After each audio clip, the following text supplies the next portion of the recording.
In today's video, I'm going to teach you how to open a project in Lovable Dev. By the end, you'll go from a blank browser window to your project fully open in the editor, with your latest code, your AI chat history, and a live preview ready to explore. Start by opening your preferred web browser and searching for Lovable Dev. Use the main search field and type the name exactly. This helps you land on the official platform rather than third-party pages. As the results appear, take a quick moment to confirm you're heading to the real site. Look for the official branding and a URL that clearly reflects the Lovable Dev platform. Avoid ads or lookalike links that don't take you directly to the product. Click the correct result to go to the Lovable Dev homepage. If you see multiple entries, choose the one that leads to the platform's main app rather than a blog post or documentation. Once you're on the homepage, find and select Sign In. Use your normal login method.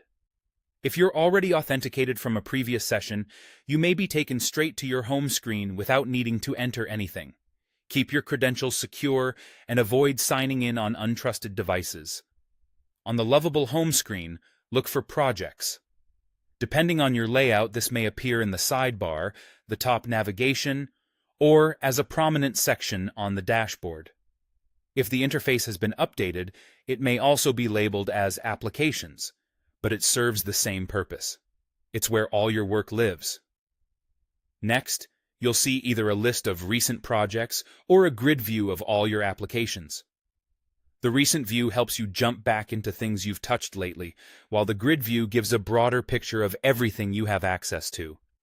If there's a search or filter bar, it's handy for narrowing down large libraries, but a quick scan of thumbnails and names is often enough.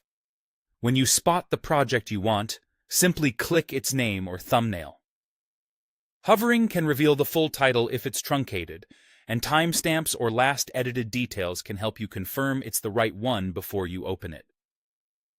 The editor will now load the latest version of your code, the AI chat history associated with that project, and a live preview. Give it a moment to initialize. You'll typically see your File Explorer on the side, your code in the main pane, the AI chat panel for context and guidance, and the preview showing how your app looks and behaves. If the preview indicates it's building or syncing, that's normal. Once it finishes, you're ready to work. That's all it takes to open a project in Lovable Dev. Search, select the official link, sign in, find projects, choose your project, and let the editor load. Thanks for watching, and happy building.